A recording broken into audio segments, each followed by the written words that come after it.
Call to order this workshop of the Auburn Council for August 7th, 2017. We'll jump right into a workshop item as we have a full agenda. The first item, Mr. Green is here to discuss a Troy Street zone change. The floor is yours, sir.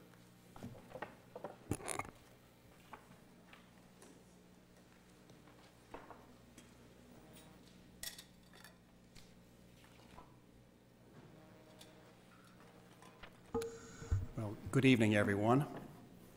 Yes, I am here to talk to you about a proposed zone change in the area of Troy Street. And apparently, I wasn't at the meeting, but in July 17th meeting, apparently the City Council initiated a zone change for the Troy Street area.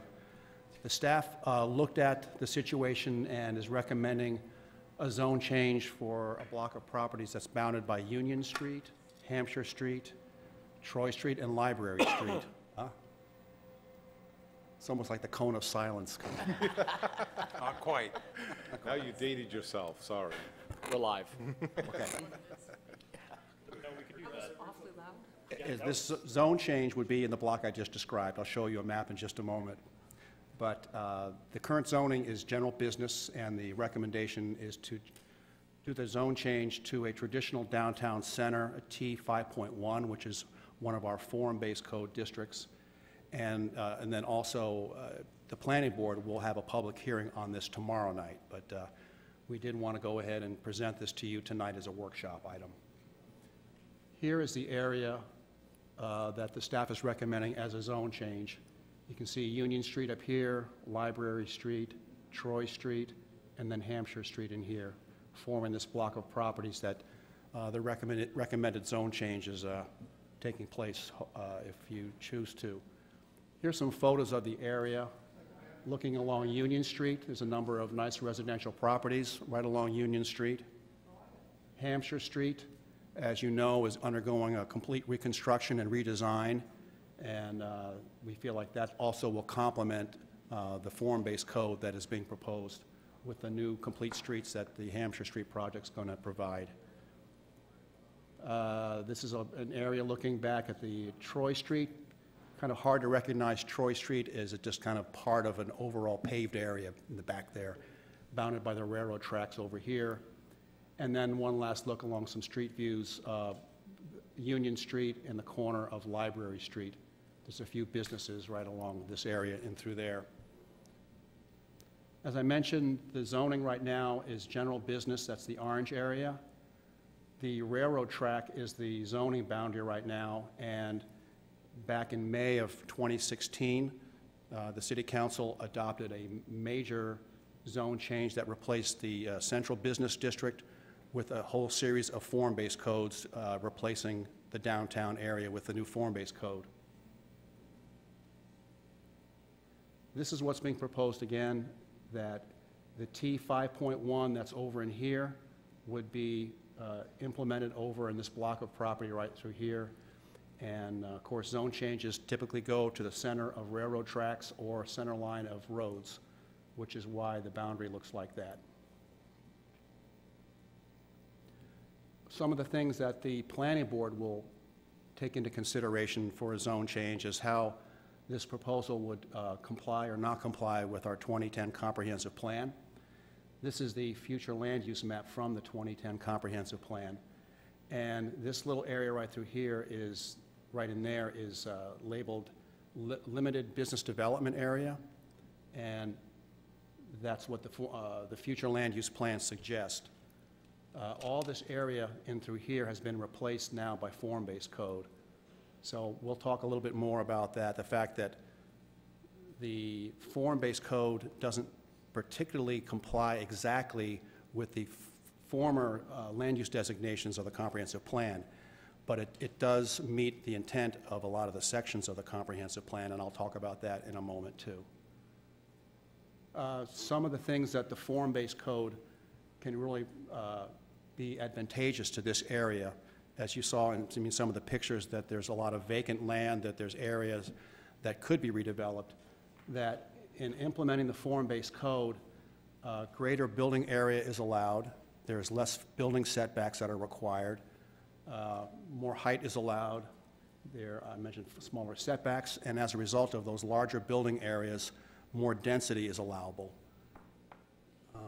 Reduced parking requirements, greater flexibility in uses. There's a lot more flexibility on the type of uses that are allowed there.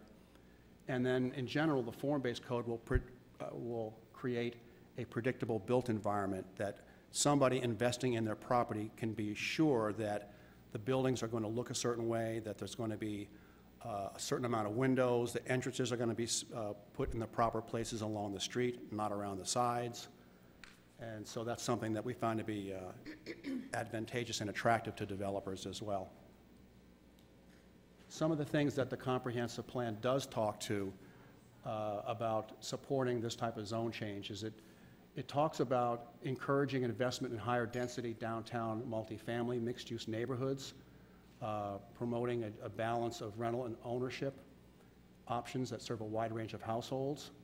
The comprehensive plan also states that they want to assure that the city's zoning and land use regulations allow private property owners to improve their properties in neighborhoods. There's recommendations to review and revise the zoning requirements as needed to allow for redevelopment and infill development on vacant lots that is in character with the neighborhood in terms of lot sizes, density, frontage, setbacks, and similar dimensions. And that certainly is something that form-based code does. And then also there's a recommendation of creating flexible zoning provisions such as a variable density requirements, bedroom-based density or building envelopes provisions that allow for the coordinated reuse or rehabilitation of a series of adjacent buildings in order to create an expanded housing opportunities. In this case, I would just say that the form-based code, like I mentioned, because you can allow greater building mass, more height, less setbacks, that it leads to greater density. So the form-based code does, I think, move in that right direction. And in general, in addition, that the proposed zone change in this block will be more compatible to the existing buildings that are there. These buildings were created and built many years ago, and they're built up close to the street, which is what the form-based code recommends. The general business zoning that's out there currently has a 25-foot setback from the street, a 35-foot rear setback, which renders those properties not only non-conforming right now for the most part, but if they were to have to be redeveloped under the current zoning, it would be very, very difficult to really accomplish the kind of things that we'd like to see in our downtown and surrounding urban areas.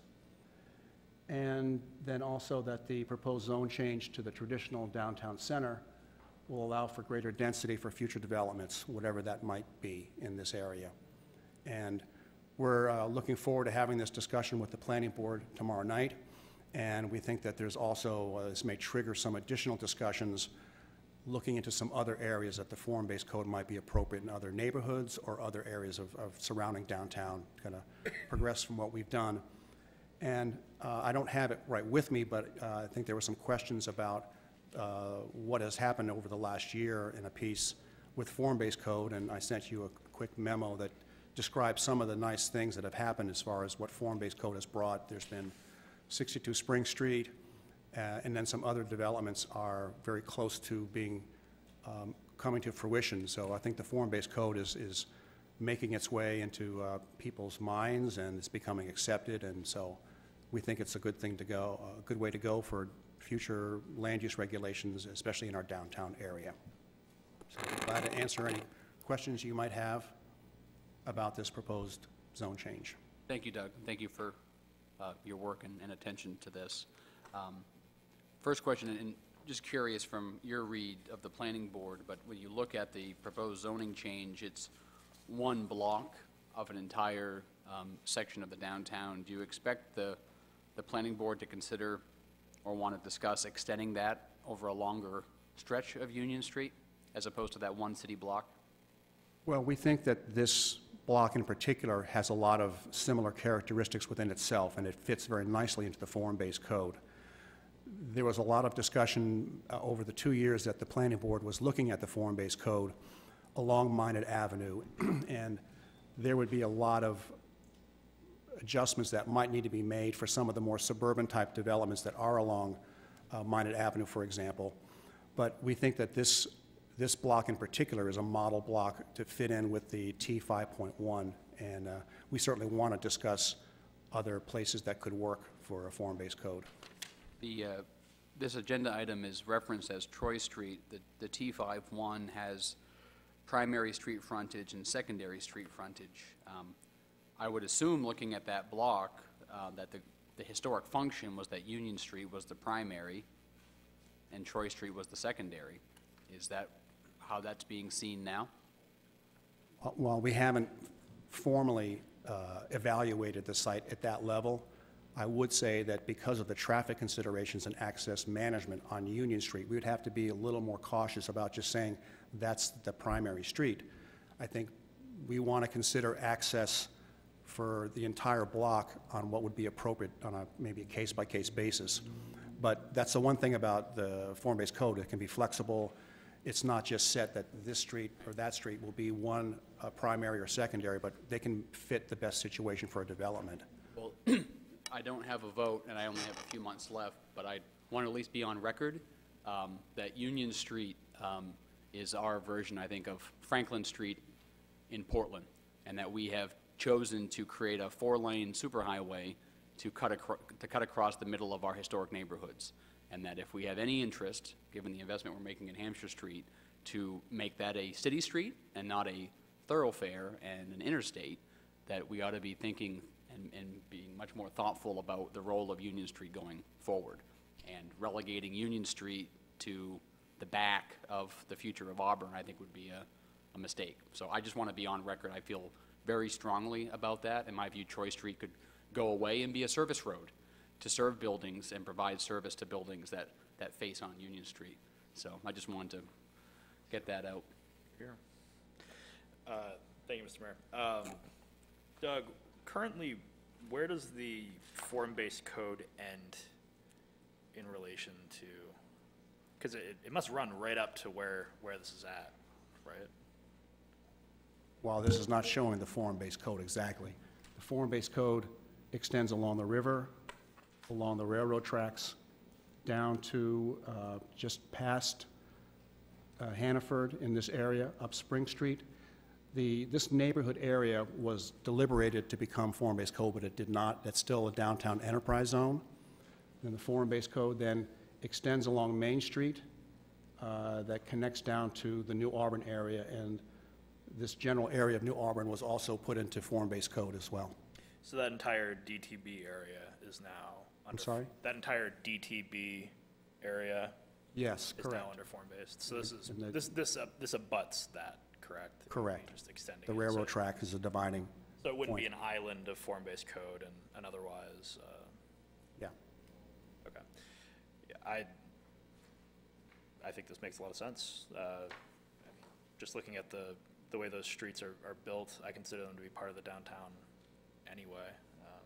So Yeah, I didn't mention it, but besides the block itself being kind of a cohesive group of buildings, although there is unused and underutilized vacant land in that block, it has a lot of similar characteristics to the neighborhood right across. There we go, right over in here. These two blocks share a lot of characteristics in the character, so to speak. So I think it's not, besides going across the railroad tracks, there's a lot of similarity in those areas. And can you just orient me a little bit? I know that Troy Street, as you said, is, I mean, we call it a street, but it's essentially kind of a giant gray space, vacant lot. Does this runs all the way up to Union Street, so there are some actual buildings that would be covered under this extension? Yes. Okay. The buildings right in through here along the Union Street, a couple businesses in through here, and then some vacant property in through here. Troy Street runs along through here. It continues along, and also Troy Street does exist on the other side and dead ends at Court Street. So, and what you were saying was the buildings that are already within that space don't really comply to the current zoning anyway? Was that what you were I'm sorry, they don't read. were you saying that the buildings that are already within that space, they currently don't really comply with the current zoning? Was that what you were saying during the presentation? They do not. They're basically all non-conforming. They don't meet the front yards or side yards. probably the rear yards. Gotta love the peculiarities of city planning. Thanks, Doug. Thank you, Mr. Mayor. First of all, because I had requested, areas where we've utilized form-based code, and I think it's still very young. We haven't really seen any beginning-to-end projects that form-based code can be responsible for yet. So I'm a little bit nervous about that because we really don't know how it's going to work out. But secondly, looking at the retail mix and use of this particular zone that you're talking about, it was designed to be a downtown quaint shop, walking store-to-store type environment. And if I remember right, we talked about it, that it would be very hard for a fast food restaurant or a coffee shop to have a drive-through because of the way it would be configured. It really wasn't conducive to that kind of business. This area, to me, especially where it's kind of the travel route down to the Great Falls Plaza and the hotels down there, everything is going to lend itself to a Dunkin' Donuts or similar type restaurant in that area that may need more space than form-based code is going to allow them. So I'm not sure if this area is definitely form-based code material, because I don't think it's going to be quaint walk-along downtown type shops as much as it's going to be people on the run passing through or that kind of thing. Just my opinion. Right. Well, clearly, as the mayor was saying, Union Street is a fast traffic mover. It's not Union Street, I'm talking about Troy. Once you get down, Hampshire Street, Troy Street, now you're slowed down, Right. you're off the major. I think what I wanted to mention was, excuse me, just this one street view of those homes along this block, along the Union Street frontage. I think that's one of the nice things about this proposal, is that it's one block and it does fit into character.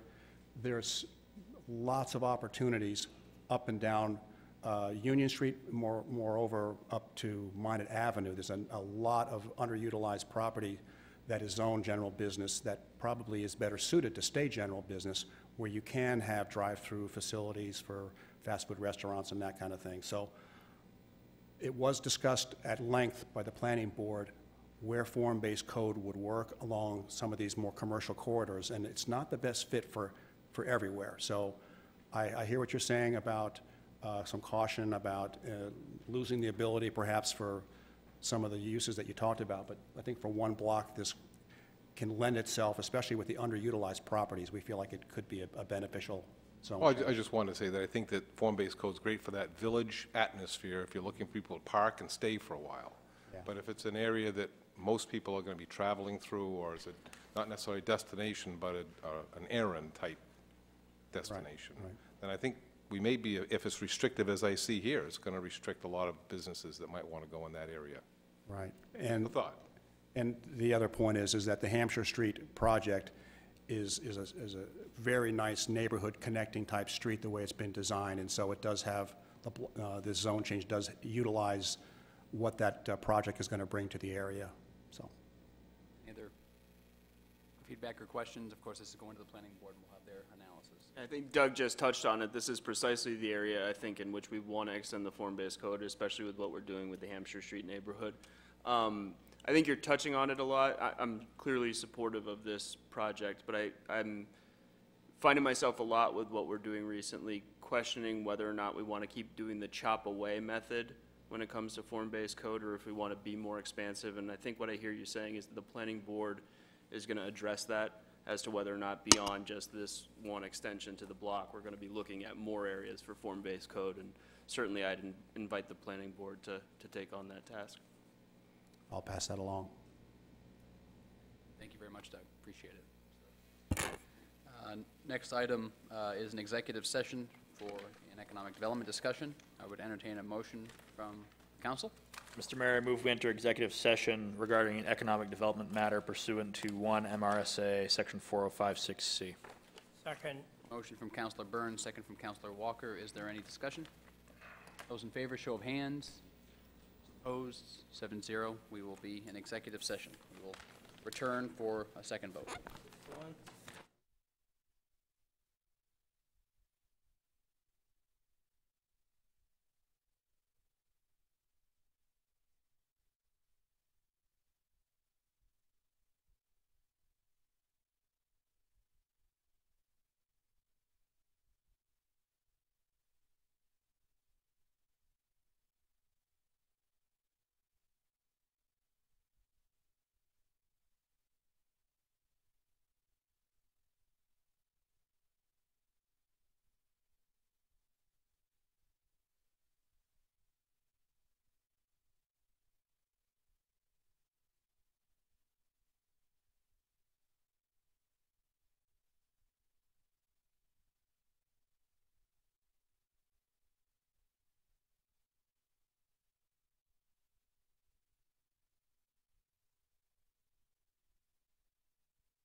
Brand new. To declare us out of executive session, I've had a request from the city manager that we take item D out of order. So if I could have a motion on item D on the workshop. So moved. Second. I have a motion from Councilor Pross and a second from Councilor Lee. Item D, for the record, is an executive session under 1 MRS 4056C for the discussion of acquisition of real and personal property, the premature disclosure of which would prejudice the city's bargaining position. Those in favor, show of hands. Those opposed, 601 with Councilor Young out of the room. Which one is it?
Good evening.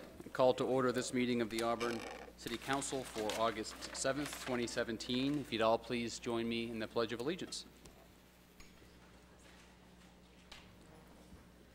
Pledge allegiance to the flag of the United States of America and to the republic for which it stands, one nation, under God, indivisible, with liberty and justice for all.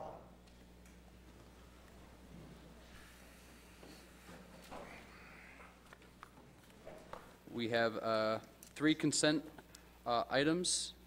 Councilor Titus. Yes, Mr. Mayor, thank you. I'd like to ask that we take 2 orders out of the consent agenda and put them in the regular agenda. That would be 64-0807-2017 and 65-0807-2017. Second. All right. Those in favor of pulling those items from the consent calendar? Those opposed? Carries 7-0. Those will appear under new business. That leaves 1 item. I would entertain a motion. So moved. Second. Motion from Councilor Titus, second from Councilor Lee. Those in favor? Those opposed? 7-0. Thank you.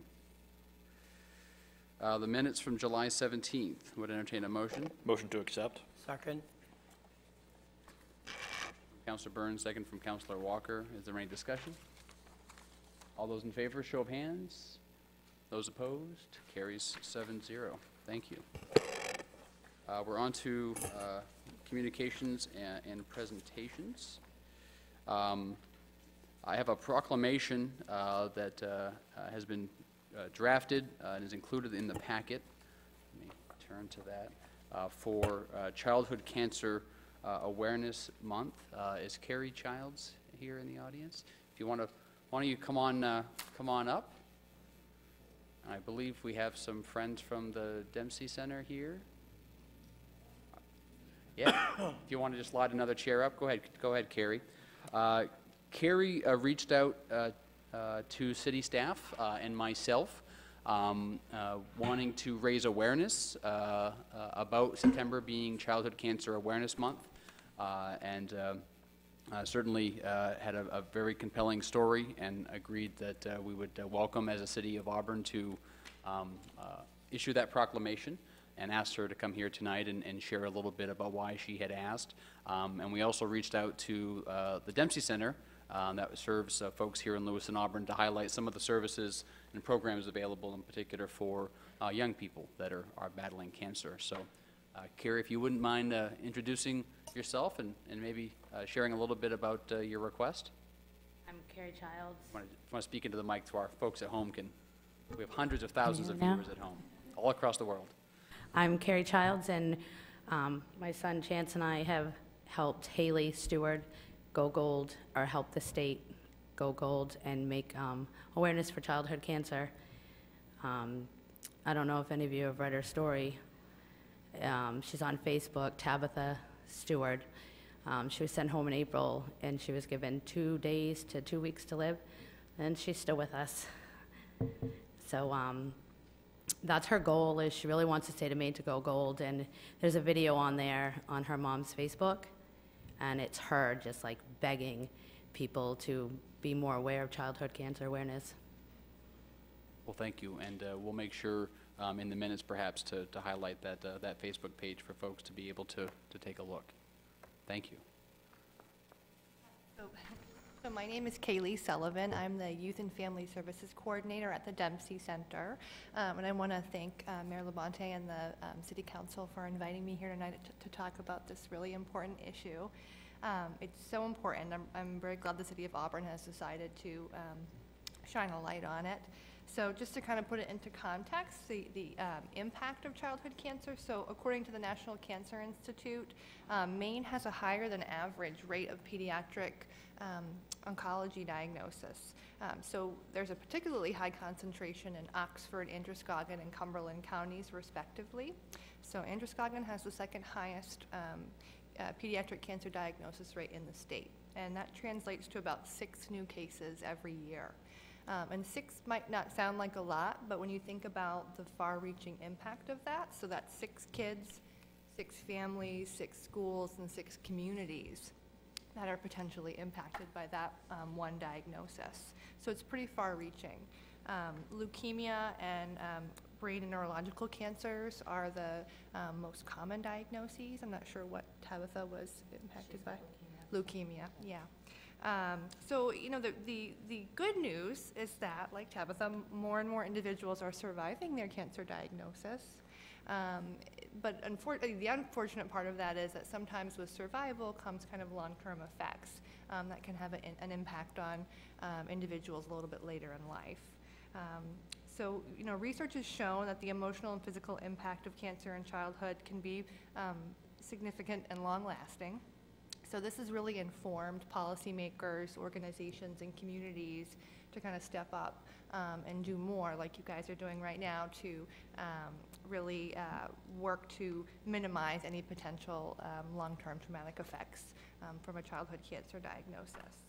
So the Dempsey Center is really proud to be part of this amazing community and proud to be able to offer services to help kind of mitigate some of this impact. So as many of you know, the center offers free support to anyone impacted by cancer, including childhood cancer survivors and their loved ones. Some of the services we offer include counseling, education, complementary therapies like Reiki, massage therapy, and acupuncture, nutrition counseling, health and wellness programs, workshops, support groups, and resource navigation. And the program specific to youth and families that I coordinate is called the Healing Tree Program. And we do see families impacted by a pediatric cancer diagnosis and are able to offer them support. Again, everything is completely free of charge, and we're fortunate to be able to do that because of the Dempsey Challenge, which I know a lot of you are probably involved in every fall. So thank you again for recognizing September as Childhood Cancer Awareness Month. It's really important, and I'm pleased to be here for it. So thank you. Great. Thank you for coming out and Carrie, for you and your son. Thank you very much for bringing this to our attention. We really appreciate it.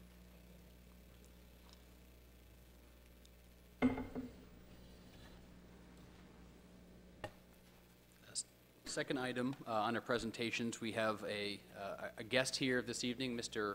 Elliot Dowd. If you'd like to come up and grab a seat. Folks may recognize Elliot from the Sun Journal and a number of local television stations that have featured his good work in the community. Elliot, as part of his work as a Washburn student, as he prepared to move on to his next school, found some challenges with the school and found a solution. And I thought it'd be great to ask Elliot here to maybe tell some of his story and give the council a chance to ask him some questions about his good work. So, Elliot, thank you for coming tonight. Okay. Well, do you want to know how the project started in the first place? I'd love to hear about it. Okay. So it started in May on like a Thursday. I was outside, and the teacher brought up the fact that there is just a giant dirt field out in the middle of the playground, actually out in the back of the playground, where kids were constantly getting hurt on it. So she proposed the idea to me to be able to get people to donate, be able to donate turf for, actually enough money to donate towards the turf. So so the school budget is able to afford that, to be able to get turf for a school and cover the entire field.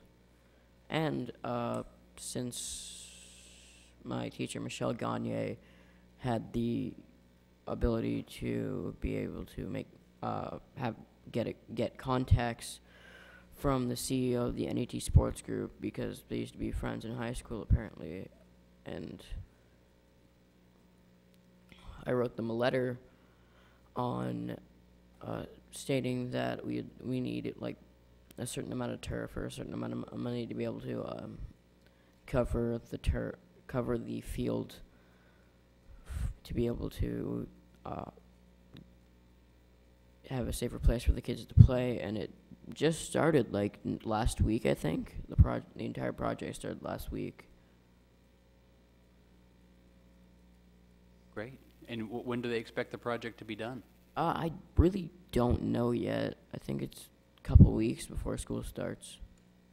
Have you gotten good feedback from your classmates about the project? Well, they really don't know about it yet, so. They'll find out when the first day of school comes? Yeah. Any questions from the City Council for Mr. Dowd? Yeah. I just want to say thank you for your good work over at the Washburn School. It does take initiative to make a difference in the community that you live in, and it's nice to know that you're learning that at a young age. I think you'll probably be the most popular kid on the first day of school if people are out there watching this, so I hope it's a good school year for you and a good job in your hard work. Thank you. Well, really, actually, I'm leaving Washburn. I left Washburn last year, and I'm just going up to AMS now, so. So they're going to put like your initials in the middle of the field? Is that the plan then? No. Actually, I think that begs the question, what's the improvement project you're going to make happen at the middle school? I don't know yet. Well, when you come up with something, or if you want some ideas, I'm sure, I see the school chair, Tom Kendall, back there. They've got some big ideas for expansions and other projects. Councilor Lee. I was just going to suggest to Elliot that he go to the city clerk's office in order to pick up papers to run for city council, because it seems like you have a lot of great ideas, Elliot. Yeah. Appreciate it. Thank you. Any other ideas? Not yet that I can think of. All right. Keep in touch. Yeah. Elliot, what part of Auburn do you live in? I don't know. Down on Turner Street. Are there, so one of the things that the city council has talked a lot about over the last couple of years is how to improve the neighborhood around Washburn, and you might see on Hampshire Street, we've got a bunch of Hampshire Street dug out trying to fix that up and make it a better place for people that live in the neighborhood to walk around. We've made some investments at the basketball courts at the gully. Are there things in your neighborhood that you think we ought to be keeping an eye on or trying to fix to make things better around where you live? Well, definitely down in the gully, there's a lot of, violence and very threatening behavior down there towards people, which I've seen. Okay. I see you, Deputy Chief Moen out back. He's making careful notes about how we're going to tackle that. Well, good. Well, we appreciate you coming out. We hope you stay active at the middle school, and if you ever come across anything we can be helpful with, don't hesitate to reach out. So we're really proud of what you've done. Thank you. And as I tell all of our other guests, you're welcome to stay for the entire city council meeting. No one has ever taken me up on it in the 6 years I've sat in this seat, so I will not hold you to it. But we do appreciate you and your family coming out tonight. Thank you so much. Thank you. Thank you.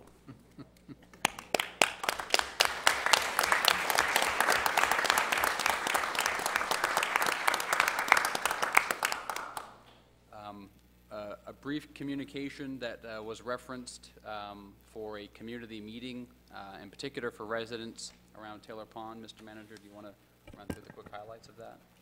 Happy to do that, Mayor. There's a community meeting with the Auburn Fire Department that will be held Tuesday, August 22nd at 6 p.m. here in the council chambers to discuss fire risk, fire prevention, and fire protection. There will be representatives from the Auburn Fire Department, the Maine Forest Service, and city representatives as well. Again, that's a community meeting with the Auburn Fire Department on Tuesday, August 22nd at 6 p.m. right here. And I know that meeting has been referenced and targeted for those living around Taylor Pond, but I have encouraged other residents that live in the rural part of the community to consider attending as it relates to firefighting in areas without public water access. So that's right. Great. And not listed here, I think we have, I'm not sure if it's a proclamation we need to issue or a commendation, but I believe there's a member of the city management team that this will be their last time at a council meeting. Yes, that's correct. That is correct. That gentleman is John Boubier, who's been the acting city manager, the acting assistant city manager, and now senior advisor and guide to all of us. This is John's last official council meeting, although he may end up coming back to assist us, who knows. John has been great. It was a wise decision on the part of the city to have John come on board and assist the city, and John worked closely with Jill in terms of putting the budget together. Jill Eastman, our finance director, with the department directors and all of you folks here on the board. And I've really enjoyed having the opportunity to work with John the last 4 months. I've known John for many years, I won't say how many, and have enjoyed his company a great deal while he has been here, and he's been doing a lot of heavy lifting. And I just thought this would be an opportunity for people to make some comments if you'd like. I know that the mayor and all the councilors have appreciated what John has done, and we'll give John an opportunity to say something as well. The department directors had a get-together not too long ago where we did our own little recognition for John and gave him a gift, which is a picture of the city of Auburn that I expect John has probably already put up somewhere, and I'm just happy that John has been playing this role. He's played a very key role for the city. Yeah, I'll be brief, even though I could be long-winded. I knew that the moment I first saw John Boubier wearing a bow tie that he was a man I could trust and whose work I could respect. When we had obviously some capacity challenges in the city manager's wing, when the prospect of being able to bring someone of John's caliber on board, I've had a chance to work with John wearing a number of different hats, and he's extremely well respected and well versed in municipal management, in particular in cities facing the challenges and opportunities of Auburn. And he came on in a critical time during budget to support Jill and her team and department heads, and certainly has been able to pivot quickly to support us in economic development. And obviously his track record in Biddeford most recently, I think, demonstrates his ability to navigate in that area. And I know I've seen firsthand that John's added significant value. So if we can find other ways to plug him in, I'm not sure who's going to buy his Monday night moxies going forward if he's not here, but we've appreciated having him, so thank you, John.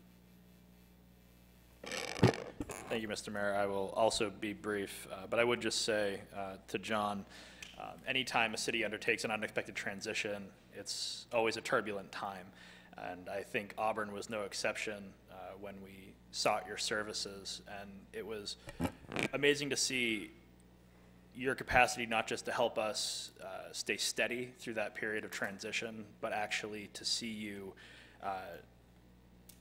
really take on a role of being a creative leader for our city during the time that you were here, and actually being proactive in helping us to grow as a community while we had you.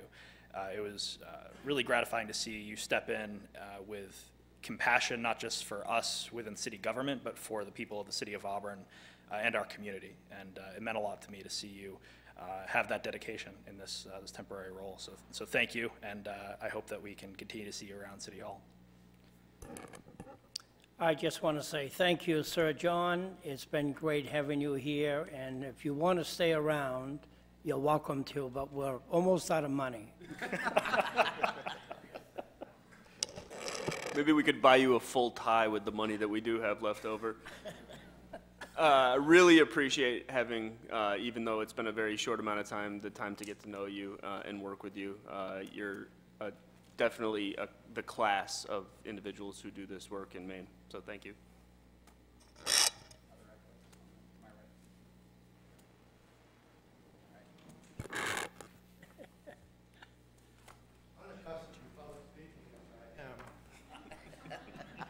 Please introduce yourself, and please keep any remarks directly related to city business. My name is John Boubier. I'm a formerly retired 45-year veteran of municipal government and regional planning. And I got a call a fair amount of time from some folks at Eden Peabody who said, would you like an opportunity to go in and sit in for an interim situation in Auburn? And I thought, yeah, this is really something I would love to do, but for the many of you who don't know, my father was born in Auburn, and my grandfather was a pharmacist at Anderson Briggs, which is about 4 doors down on the corner. So to be here in a city that my family had some legacy in was really important to me.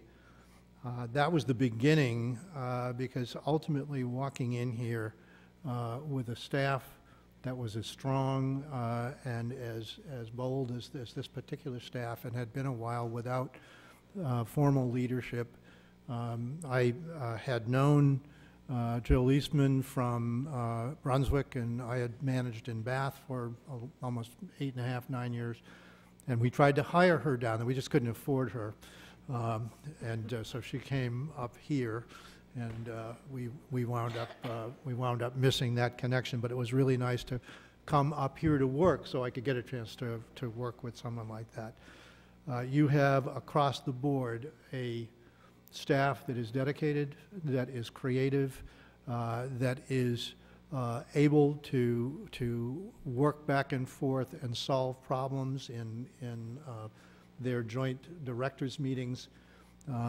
The opportunity to see a director of one department assisting in the solution process in another department completely of a different stripe is really important, and you have people who do that. Working through the new hires with Peter Creighton, I've known Peter for a fair number of years. When I heard the news that he was going to be coming in, I simply said, this is a great opportunity. This is a great pick. And I think that it is borne out.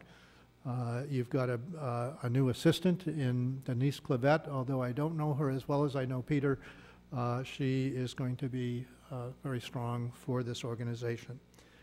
The organization itself has been led by a council that is incredibly capable.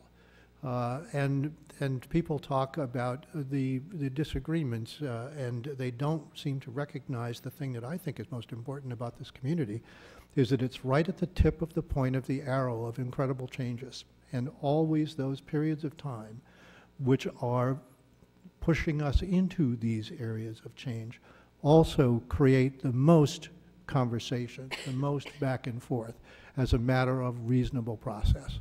And so I think having the 8 folks who are on this board and having the amount of discussion and the ability to bring forth projects and to talk openly about what might work has been, for me, a very, very, very good process.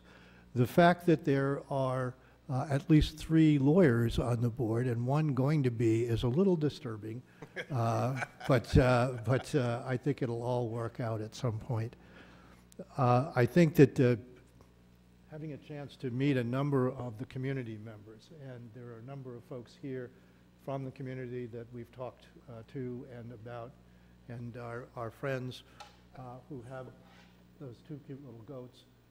We've made friends with them, folks who are on the other side of that issue. And to be able to have a board that is not only concerned about multi-million-dollar development projects, but is also concerned about how the ordinances play out and how fair they are, is a sign of a community that's destined for some really good things coming in the future.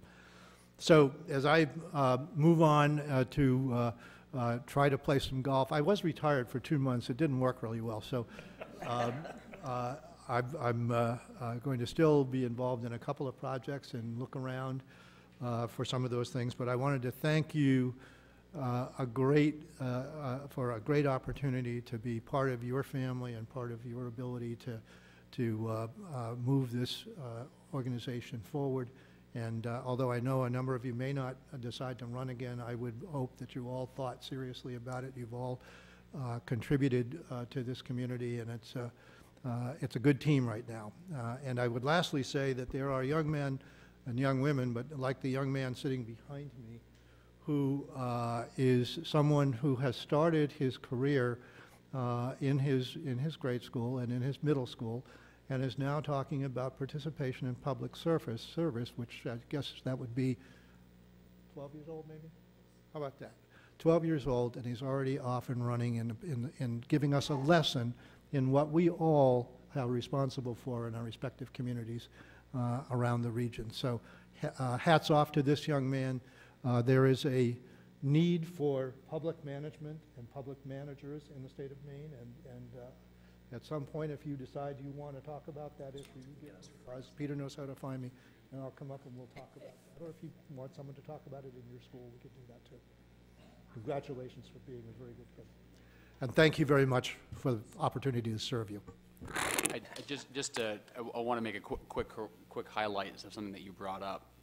as I think that the future being Elliott more than Boobier, is that you proposed the first draft of the CIP. His first capital project, half of it came at no expense to the taxpayer. Yes, yeah, there we go, yeah. I'm already planning, I'm going to have a long and heart-to-heart talk with him. That'll be the last time he does that. All right, thank you, John.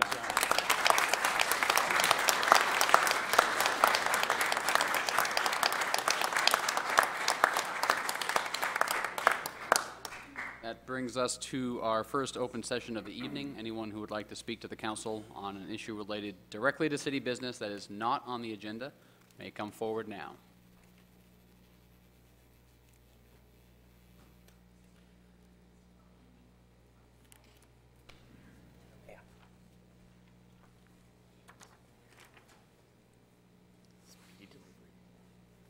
Evening, Mr. Mayor, council members. I want to make this real quick. I'm Mamie Anthony, I'm the director of the Auburn Public Library, and I just wanted to remind people that on August 21st, a week from Monday, we will be having a near total eclipse here in the city. And the library has a number. We originally had 1,000. We gave out 250 eclipse glasses at National Night Out, so we still have a substantial number. The only way to really view it is either by making something or getting that you can view it with, like a shoebox or paper plates. But we do have eclipse glasses available at the city, at the public library. Thank you.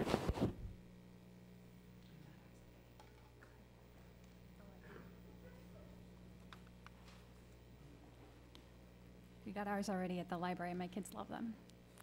My name is Audrey Tripp. I live at 40 Merrill Road. You remember me probably as the goat lady. I wanted to say thank you. Thank you for hearing our family patiently in some sessions the past few months. Our family views it very important to be in subjection to the superior authorities. So when the legality of our situation was challenged, it was disturbing to us, to say the least. So we appreciate that as individuals, you showed wisdom, justice, power, and love in a way that allowed our family to keep them. And as a token of our appreciation to the town of Auburn,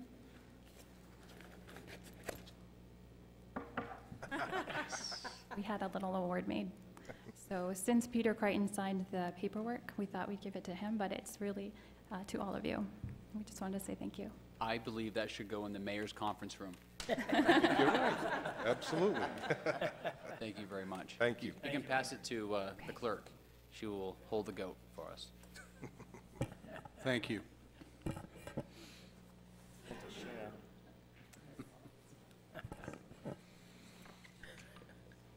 I will bring it back to the council. The first items were from the consent calendar, and I would entertain a motion to move both Order 64 and 65. So moved. Second. Motion from Councilor Burns, second from Councilor Walker for Orders 64 and 65, 08072017. And now that they're on the floor, I will yield to Councilor Titus for his question. Yeah, I would just, reason why I wanted this moved from the consent agenda is what I wanted to discuss the fact that I've seen these forfeited funds happen many, many times, and I just wanted to get information on exactly where those funds go and exactly how they're spent, and whether or not council has any say in the spending of those funds. So if somebody could answer that question for me, I would appreciate it. Deputy Police Chief Jason Mullen is here to comment. Thank you, Mr. City Manager. The expenditure of the drug asset forfeiture funding that we receive is strictly outlined within the federal government and state guidelines. It has to be primarily used for the continuance of drug enforcement, and that can be equipment, overtime, some personnel cost for the continuance of drug investigations. So is that stuff that's in the budget that we approve, so this money goes into a holding bin for next year's budget and then gets approved with your annual budget, or does that get spent in the current calendar year for whatever might be on your list? That goes into an account that we draw from depending on the need and the purchase. Last year, Chief Kroll did a memorandum to council that outlined all of the upcoming expenditures that we were anticipating to come out of that account for the following year. So it's not necessarily voted for on an annual budget, it's something that's done on a side That's correct. of the annual, but so, So we had discussed this a couple of years ago, and we sought legal clarification. And the legal clarification was that there could be no expenditure from the account without council authorization, either through an ordinance that would allow the drawdown of those funds or through the budget process. Maybe our finance director. During the annual appropriation resolve, there's a piece that says any grant funds or special funds that are received, when the council approves the receipt of those, they're allowed to spend them. It was part of the appropriation resolve. Was that a new addition you put on this Nope, year? it was there last year, it was there this year. It's been there, I think, 3 years after we had that discussion. Now you know what to take out of the next budget resolve if you want oversight. yes, that's something that was added a couple of years ago, or something, and it wasn't always there, was it, or? No, when this came up 2 or 3 years ago, we added that piece to the So if we chose, the appropriation only way resolve. we could make sure that it was, again, used based on budgetary approvals by council is to change that resolve so that it reads just that it can be put into an account and used for the following year's budget items that are approved by council. That could be done. Council, there's also strict guidelines within the program that those funds cannot be used to supplant current municipal budgeting. They have to be in addition to. It's like, for example, the tasers, which were additional equipment this year that were bonded, we could have used drug forfeiture money to pay for those instead of bonding.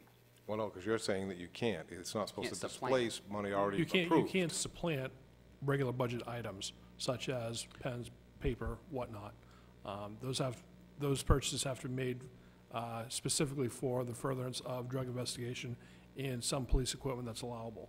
Well, I mean, we'll vote for it. I guess what I'd like to do is maybe look at that before the next budget cycle happens, but maybe ask that we know where the money goes when it's being spent, at least give us a explanation of what you're going to do before you do it, maybe, even if it's only a courtesy to council in the meantime. That's all. As a suggestion, and I'd like to talk to Chief Crowell and the deputy chief about this, but my experience has been in my workplace before coming here, with Cumberland County government, when we would have these items on the agenda would be the forfeiture item, the amount of it, and then what the purchase might be regarding that. I mean, that is something we could talk about, and that would give you the opportunity to be able to approve the item. We could discuss that and see if that makes sense in terms of what the police department is doing. Yeah, because I really don't have any problem with having the money and using it for what its intended purpose is. I just like to have transparency and seeing when money flows in, it flows out, and council's aware of where it went. That's all. I have a wholly separate independent concern with civil asset forfeiture. I don't really have any questions about it. I don't think police department did anything wrong in this instance. I don't think the district attorney's office did anything wrong in this instance. I have some significant concerns with the way the federal government and the state government sets out civil asset forfeiture, and that there is very little due process given for that purpose. It's a separate case from the criminal case. Unfortunately, that means that there are instances in which people are deprived of property rights before they're given an actual trial or an opportunity for trial on the criminal case that they've been charged in. And so, again, we're doing everything exactly to the letter of the law here, and PD's doing it absolutely right. My concern is with the existence of that law in general. Both of the trials in these two instances, these two individuals' cases are set for September, which means that they haven't actually had their criminal cases heard. My preference as a policy would be, we definitely deserve this money if these individuals are convicted. I have no problem with us accepting that money. I just wish our policy allowed us, and that the state and federal government's statutes made it so that that conversion, that acceptance doesn't happen until after the individuals are convicted. Thank you, Mr. Mayor. I share Councilor Lee's concerns with the general framework that civil asset forfeiture undertakes. I guess my question in terms of how the city disposes of these funds and the timeline in which we do, I find it incredibly problematic that we would dispose of these funds that are seized from a citizen before they are convicted of a crime, do we have any framework in which we hold those assets pending the outcome of a trial? I'm just incredibly uncomfortable with this entire framework, and I would just look for clarification about what options we have as a city in terms of how we dispose of these funds and when. With regard to that question, my experience on this matter over the last 20-plus years, not longer, has been that the way that the City of Auburn is handling this matter is how other local governments handle the matter. The only suggestion I would have is that maybe in the future when we have this situation that on the agenda is how the money is going to be utilized. That's something we could talk about. But other than that, I think what we're doing is certainly in keeping with what other local governments are doing. If these individuals are found not guilty, are they entitled to the return of their funds? There's an appeal process that can take place through that drug asset forfeiture procedure that they can appeal to get their money returned to them. But that happens at the state level. Any other debate from the council? Those in favor of the motion, show of hands. Those opposed? Carries 5-2 with Councilors Lee and Burns. Item 1 under new business, Order 67. I would entertain a motion. Thank you.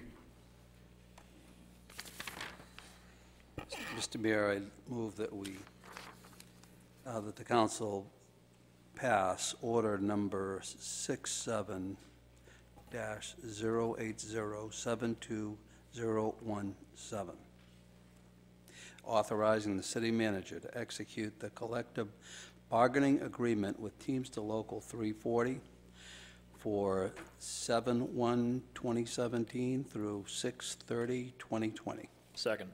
Motion from Councilor Stone, second from Councilor Burns. Mr. Manager, do you want to provide any highlights before we take comment? What I would like to do is recognize the team that has been involved in the process. Michael Malloy, who's the legal counsel for the city, has been the chief negotiator with this. Dan Goyette and his team participated. Chris Muma, in working with the union for public services, I think that they've been able to work out a reasonable arrangement, an agreement between the union and the city. I think it accomplishes what you want to do in terms of the budget, keeps within the budget, and I think it's paves the way for a continued positive working relationship with the employees for the union. Thank you. Councilor Titus. Thank you, Mr. Mayor. First of all, I think there's a lot of hard work went into this contract, and I'm pleased with how it turned out, although I don't always agree with automatic increases in any kind of scenario, but I think that in this case it may be a good thing. I would ask that staff really look at overtime, because it's not so much, you know, what you have for assets, but how you manage them that really make a difference. And I think we have in the city, overtime there's a huge amount of it there, and we need to really watch that. But I did have one question, and that was if somebody could answer it. I noticed in the contract it talked about the buyout provision for those who don't take the insurance, and I was a little bit confused as how that's tallied and paid. Michael or Chris, who would like to take that question?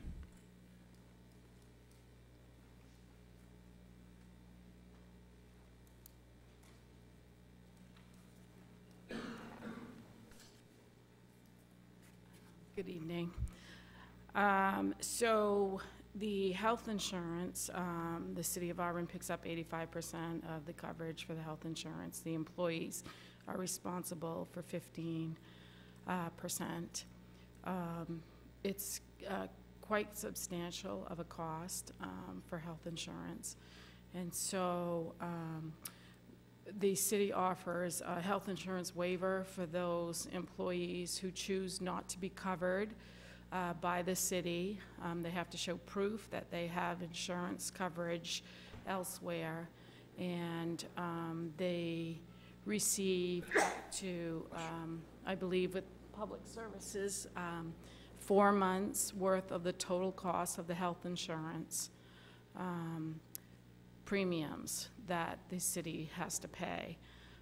So it is a substantial buyout. However, the savings to the city is we save 8 months worth of premiums that the employee would be entitled to. So there is a substantial savings, and that comes from the health insurance account.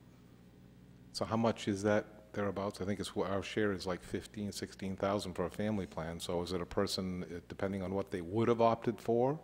That is If correct. a person has a family, they would get the family buyout. If they're a single person, they'd only be eligible for the single insurance buyout? That is correct.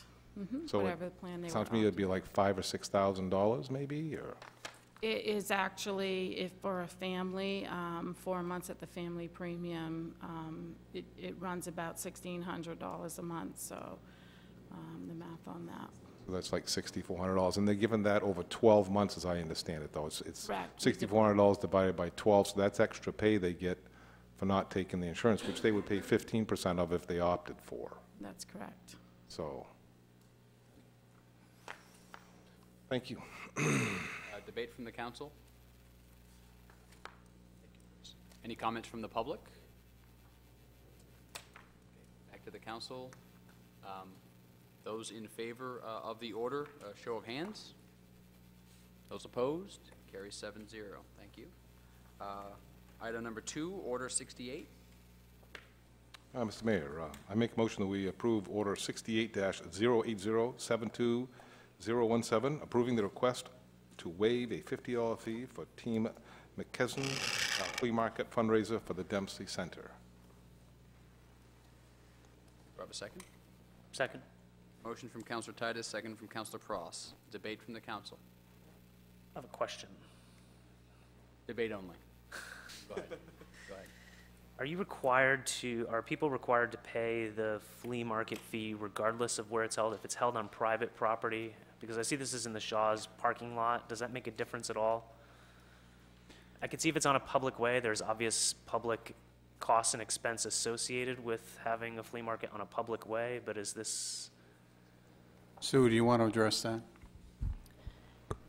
It would be, I guess you could look at it, you know, if somebody were to have it on their private property, they would still need to have either a garage sale permit or, so no, it doesn't matter if it's public or private property.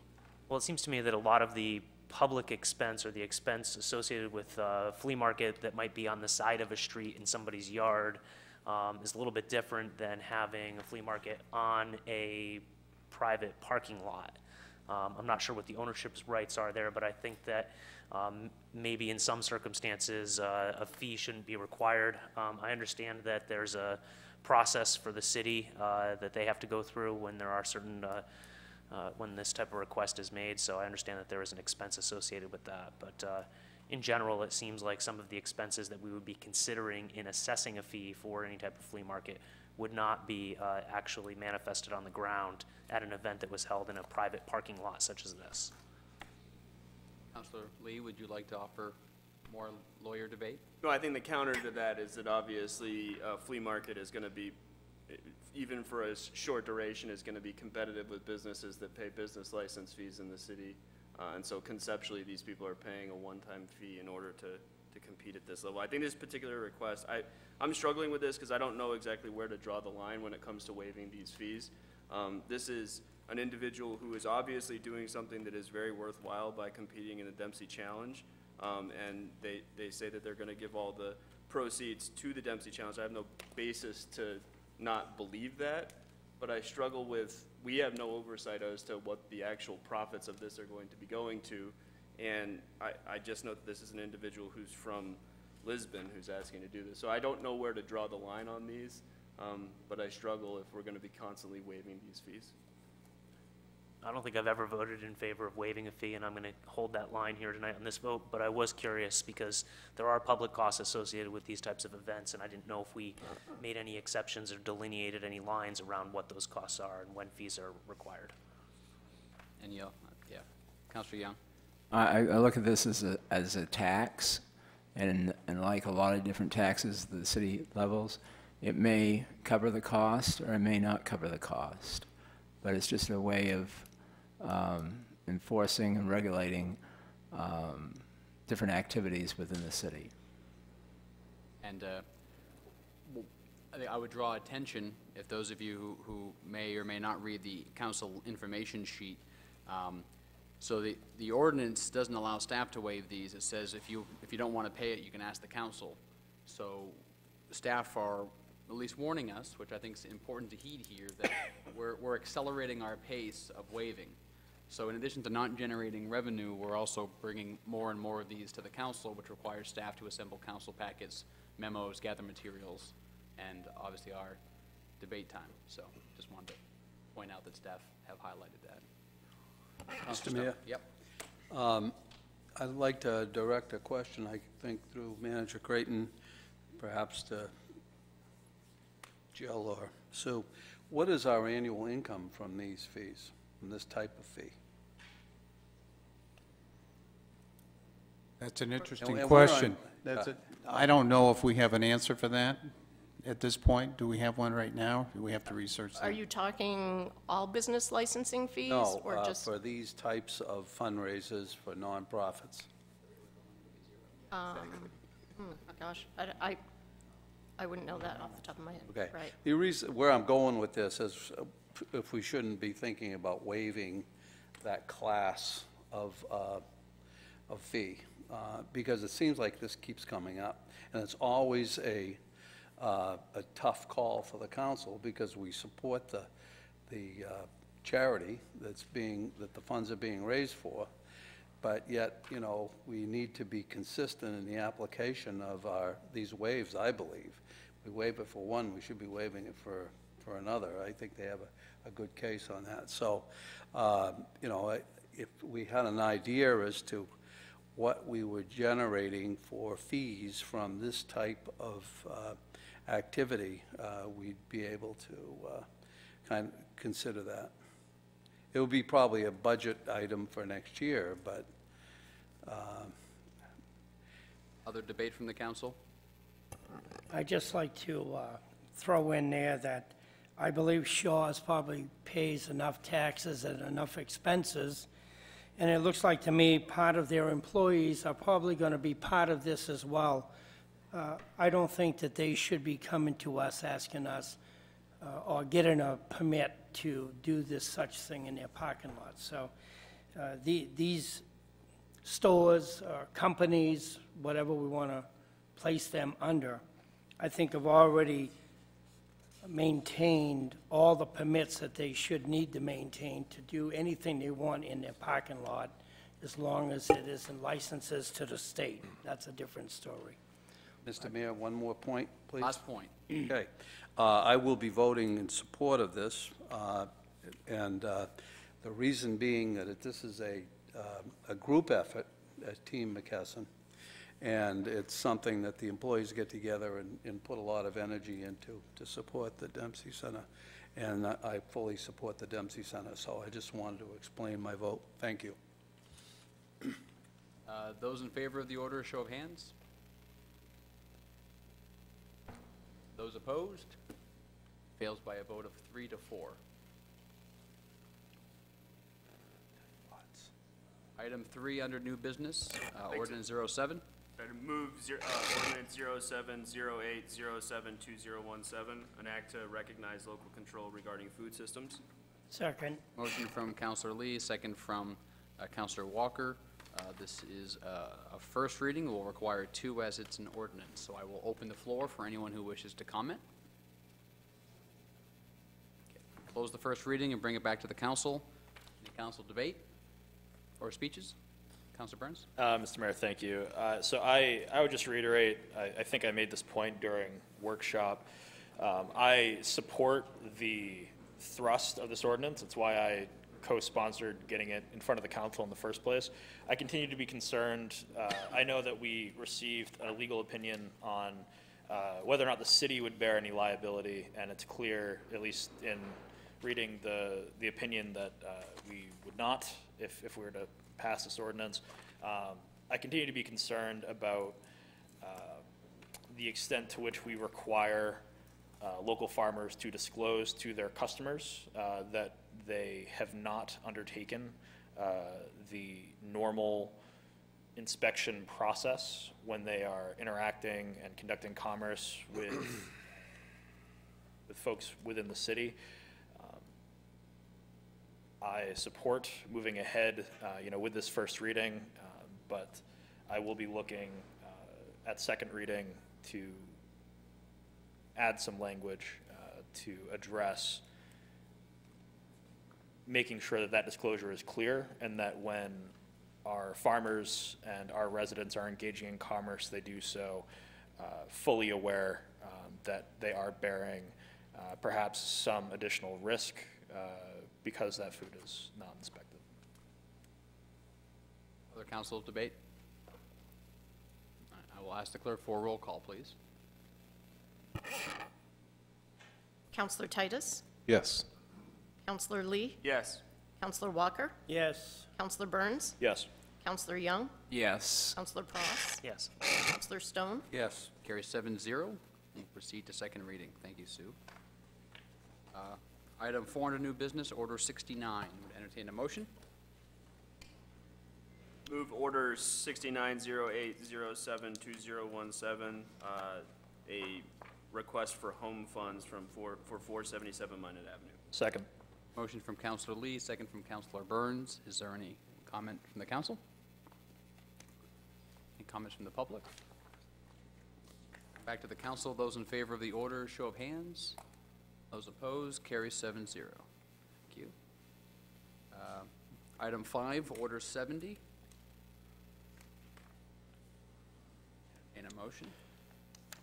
Mr. Mayor, I make a motion that we pass Order 70-08072017, directing staff to schedule the first reading and public hearing for the attached draft recreational planned unit development ordinance for an upcoming council meeting with options to address public comments.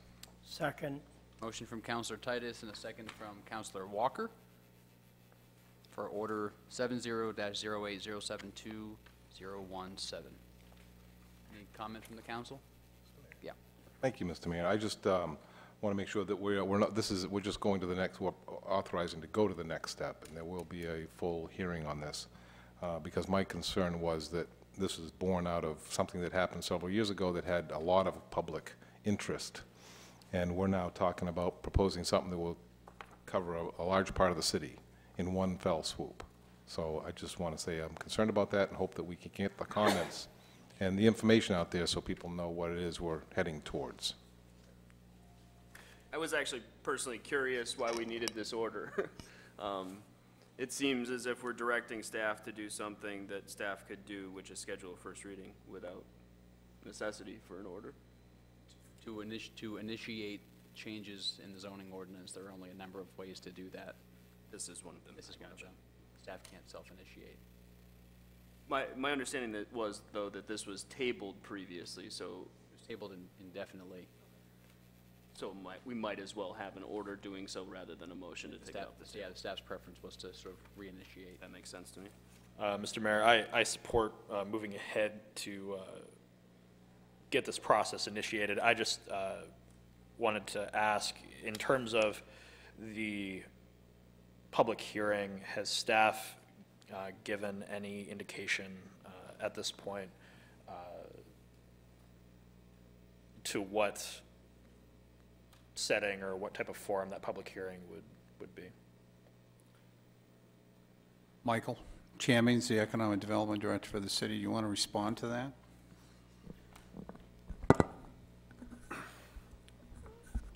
Well, unless the council wanted to go back to the planning board to do it to that process, we wanted to just bring it forward as a council-initiated public hearing held by the council, and we're looking at doing a modified planned use development, as we put in our summary, because we're looking at the 4 main lots out there, being Lots Valley, Prospect Hill, Martindale, and Fox Ridge, which we have representatives here tonight. We've met with the the co-initiator, the initiator and co-initiator, which would be Council Walker and Stone, with these representatives of these companies, and that's why we're looking to schedule a new first reading on this and a public hearing, so we can have time to put all this information together and have it presented. The question was when? Is it, there's well, time frame? I just wanted to clarify whether or not the public hearing was simply, if it was a specific event, or if it was a public hearing within the context of the first reading.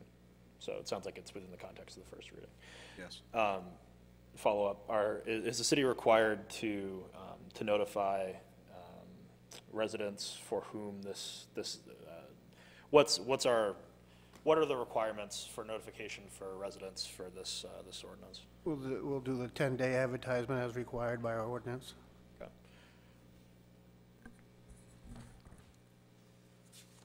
With that, I will ask for a vote on the order by a show of hands. Those in favor? Those opposed? Carry 7-0.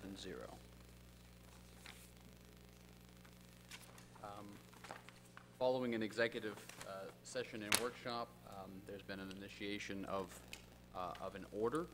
I'm going to look to the clerk for the best process. Should we have a motion to suspend the rules to add this as an agenda item, and then after that action, to take that onto the floor? Would that be?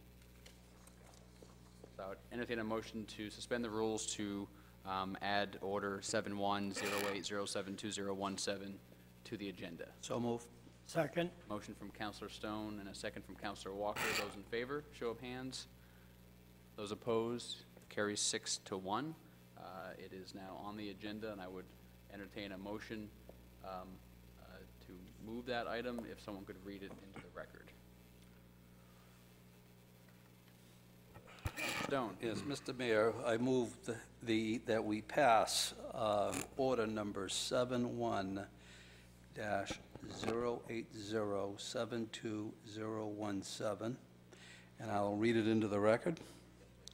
Ordered that the City Council hereby authorizes the city manager and the assistant city manager to execute an asset purchase agreement for concessions, restaurant equipment, itemized in an inventory list received by city staff for the total purchase price of $90,000, and that the city manager and assistant city manager be authorized to grant an option for Slapshot LLC to purchase the same equipment from the city at fair market value in the event the city's master lease for the Norway Savings Bank Arena should terminate for reasons other than the city exercising its option to purchase the arena. Second. Motion from Councilor Stone and a second from Councilor Walker. Do we have any discussion from the council? I'll open for any public comment.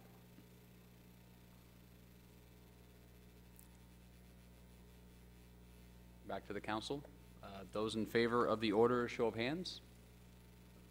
Those opposed, carry 6-1 with Councilor Titus in opposition.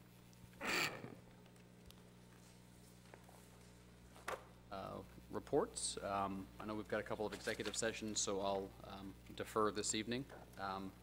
Any councilor reports, starting with Councilor Young? Yes, the Balloon Festival is coming up on August 19th, and that weekend anyway, and that the Androscoggin Historical Society had voted at their Tuesday night monthly meeting last week that we will open up the Night House and have a program for the youth. First work, then play. I suppose if you're a child or a child at heart, you could come over and see what it is to wash clothes in the olden days and then play games after your chores are done. I hope to see all of you there, and bring your kids.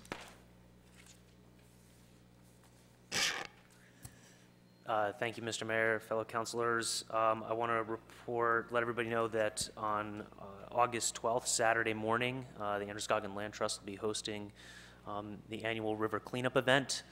We're meeting at Little Andy Park. It's a great opportunity to actually get out in the water with some watercraft and help pick up the litter that inevitably accumulates with the rising and receding of floodwaters throughout the spring. We're happy at the Land Trust to be able to offer this opportunity for citizens to get out there and get on the water. Years past, we've also had crews deployed along the shores picking up garbage and litter that gets left out there. We do have a lot of volunteers in the community. I see Larry out there in the audience, as he often is, that do a lot of this work along the River Walk and throughout the community year-round.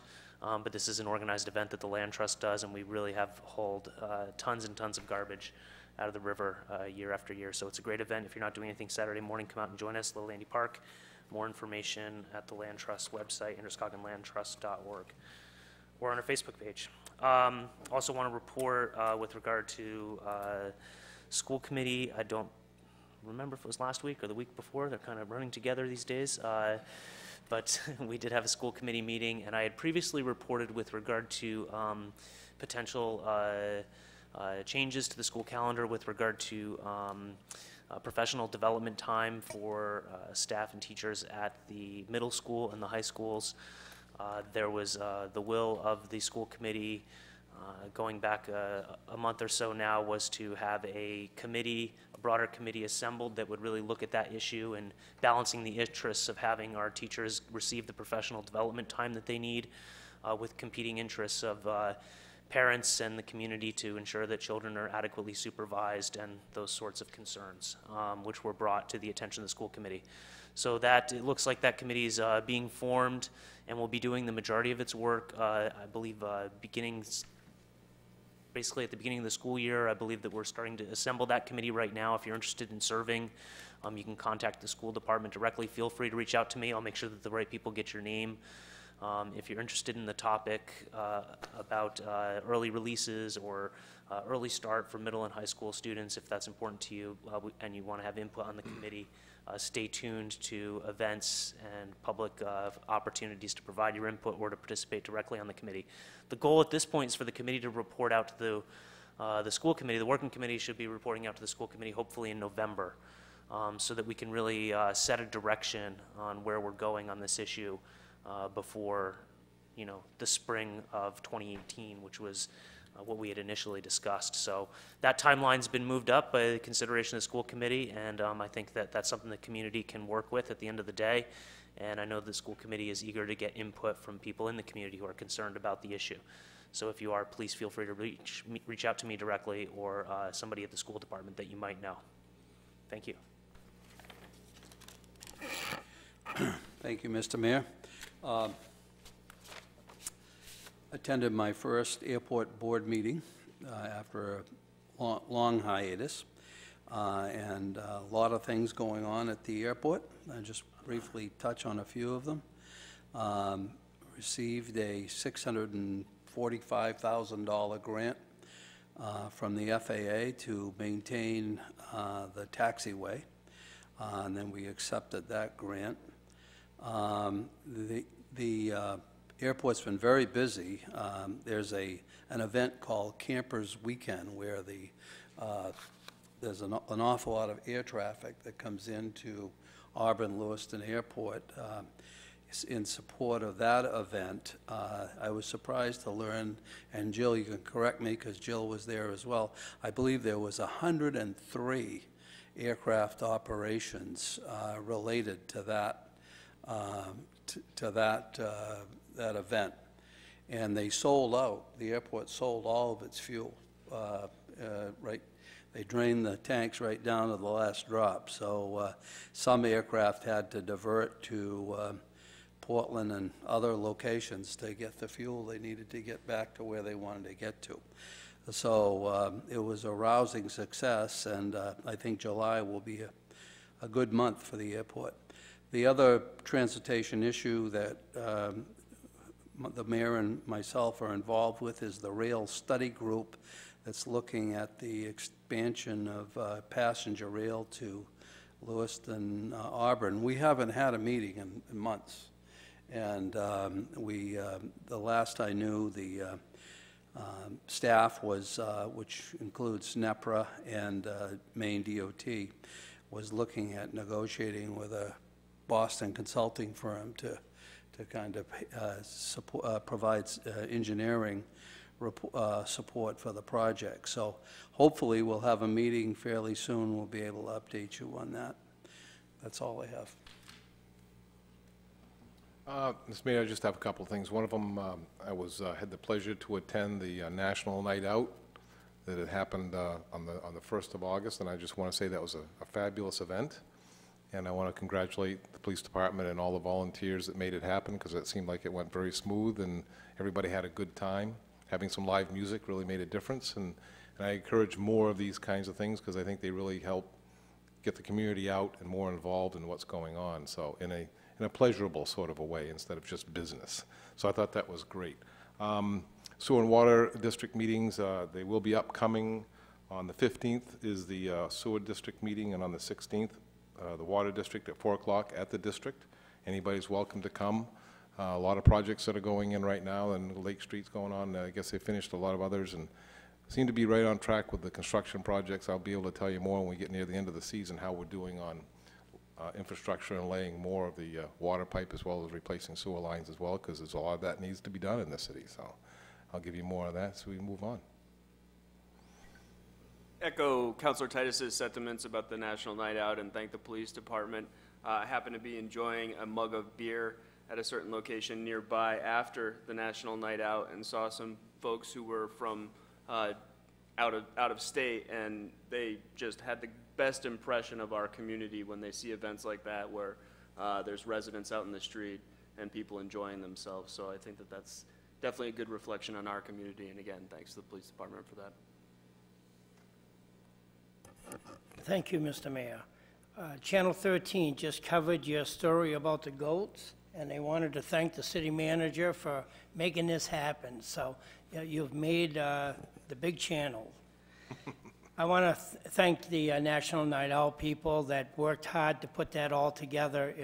Every year it's a great thing for this city to do, and of course our sister city across the bridge. The other thing I want to thank everyone that came out for our yard sale that we had down at Rolly's Diner's parking lot, and for the people that donated to the colacmaine.org.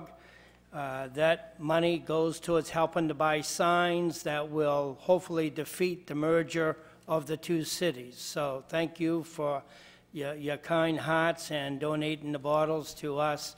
There was over $225 worth of change. So thank you very much. No report this week, Mr. Mayor. I have 3 items. One I'd like to defer to the mayor on, and I think I'll start that way, and then I'll conclude.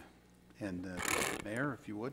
Yeah, Eric Cousins, as folks know, has been the staff lead on the relicensing of the Lower Barker Dam. We're transitioning into sort of the formal regulatory process of filing to become an intervener to the license, the environmental assessment that will be led of the project area. So that there's a memo that I actually think would be valuable for the whole council to see that Eric's put together. But one question that Eric raises, or actually 2 questions, and I'm going to choose to split them. One, is the council interested in this transition period of having a workshop to discuss the status of the project and sort of what the process looks like going forward, the role of the council, stakeholders, and the like. And then that would be scheduled probably sooner than later. And I'm seeing nodding heads, and as I mentioned to Peter, I think there would be value in formally inviting some partners in the community that would help us in that process, that have been involved, like the Land Trust and others, to be in on that workshop to have some broader discussion, including the Conservation Commission. So there's one item that that's related to that I'd like to get consensus on, so Eric can start that process now. Eric's looking for support of the council or confirm support of the council to file to make the city of Auburn an intervener. And I don't think necessarily we need to have that discussed at a workshop. I think it's pretty clear, given our track record the last 3 years, that we want to have a formal seat at the table. So if there's no opposition to that, then we'll take that as the council's support for Eric to at least get that paperwork filed. Eric's done great work on this. He shared his draft comments on the recreational flow study, which I thought were very strong, and they were echoed by American Whitewater's feedback. So these are long, drawn-out processes, as folks have seen, but fortunately, Eric's been sort of watching this from the beginning and has been a good steward of it. So, great. Thank you, Peter. Very good, thank you. Secondly, I'd like to mention that the Assistant City Manager, Denise Clavette, and I had an opportunity to enjoy the National Night Out, and it was a very nice event. It was good to see members of the council there, and the mayor, and Councilor Walker. All of you were able to attend. It was, I think, a very well-organized event and well-attended. Thirdly, what I'd like to do is ask the mayor and the council to note that there will be a city council workshop on September 13th from 5:30 to 8:30 to develop the work plan. We'll come before you with a draft work plan for fiscal year 2018, and I'll send the information out to you. This will be facilitated by Craig Freshley. And again, it's September 13th, 2017, 5:30 to 8:30. Let me know how that works for you. Tentatively, that's what we're looking at. And then there also will be a City Council workshop on October 12th, 2017, from 5:30 to 8:30, having to do with the fire department to discuss overtime issues as well as EMA, which was discussed quite thoroughly What day was that? during the budget process, October 12th.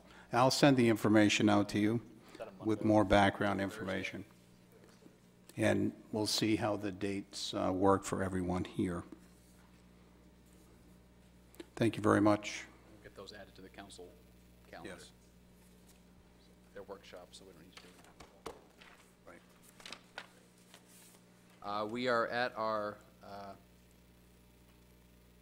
second open session of the evening. I will make clear, unless staff tell me otherwise, the executive sessions are discussion and direction only. There will be no actions expected after any of those executive sessions. That's correct. So I will open the second open session for anyone who wishes to comment. Okay. I'll close the open session. Would you like to start with the real estate discussion that we did not complete in the workshop? Do you have an order preference? I think that would be fine. Okay. That makes sense. So I would entertain a motion to enter executive session pursuant to 1 MRS 4056C to discuss real estate. So moved. Motion from Councilor Titus, second from Councilor Walker. Those in favor, show of hands. Those opposed, 7-0.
on my Careful, minutes. careful. I'm using my. That's awesome. I will declare us out of executive session. We have a further discussion with respect to the Casabor project. I would entertain a motion. So moved. Second. I have a motion from Counselor Titus, second from Counselor Walker. This is to enter executive session pursuant to 1 MRS 4056C. Those in favor, a show of hands. Those opposed, that carries 601. Counselor Stone is out of the room.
I'll declare us out of executive session. We have one final executive session with respect to income utilization for the Auburn Enterprise Center. I would entertain a motion. So moved? Motion from Councilor Titus, second from Councilor Cross, to enter executive session pursuant to 1 MRS 4056C. Those in favor, a show of hands. Those opposed, those abstaining. 4, 0, 3, 1 abstention, of those 3 being Councilor Lee.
I will declare us out of executive session.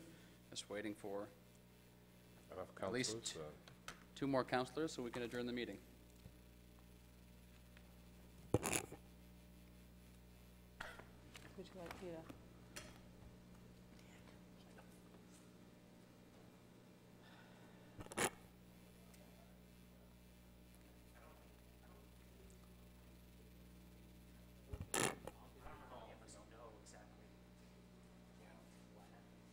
We're now awaiting 1 city councilor, so we can entertain a motion to adjourn.